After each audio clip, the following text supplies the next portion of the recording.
So, you spoke in your introductory remarks about the subject of anti-Semitism.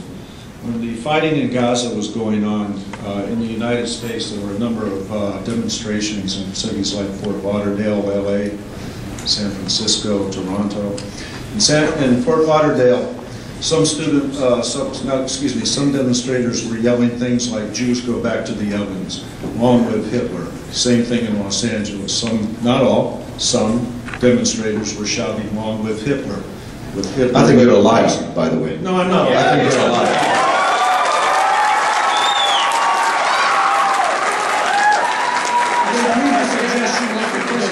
It's all on YouTube. I have it on my blog. It's all on YouTube. Okay. I'm 99.9% certain that you're a liar. Okay. Finish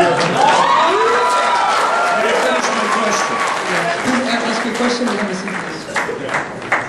On this campus, a few years ago, a man named Muhammad Al-Asi, an imam, made this statement right here at UCI. He said the Jews are low-life ghetto dwellers. You can take the Jew out of the ghetto, but you can't take the ghetto out of the Jew. Now, let's go to your country, where some people are saying... Yes, there's a lot of people waiting. Hurry up. Okay. Hurry up, please. There's a lot of people waiting. Is it true that many Jews in large cities are afraid to walk the streets, and do you think they have a problem that they should be secure for their security?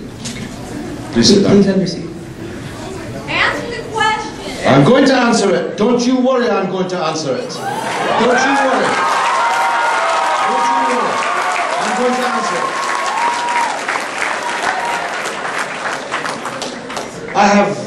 I have no idea who this imam that you quoted, and I hope that you quoted him accurately, is.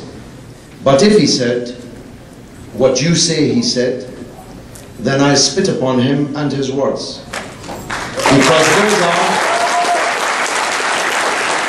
are, as you quoted them, despicable, racist smears, which if uttered against any other people, would be rightly condemned by anyone and everyone with any scrap of decency within them.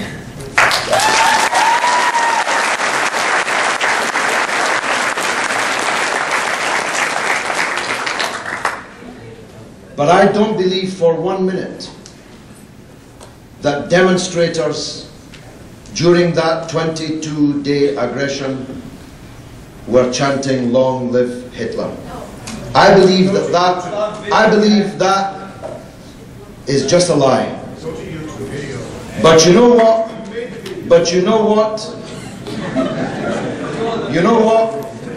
I would have more sympathy with your intervention if you could have found it within yourself, found it within your heart, to express a scintilla of feeling for that little orphan girl, for the 1,400 Palestinians who were murdered by Israel during those 22 days.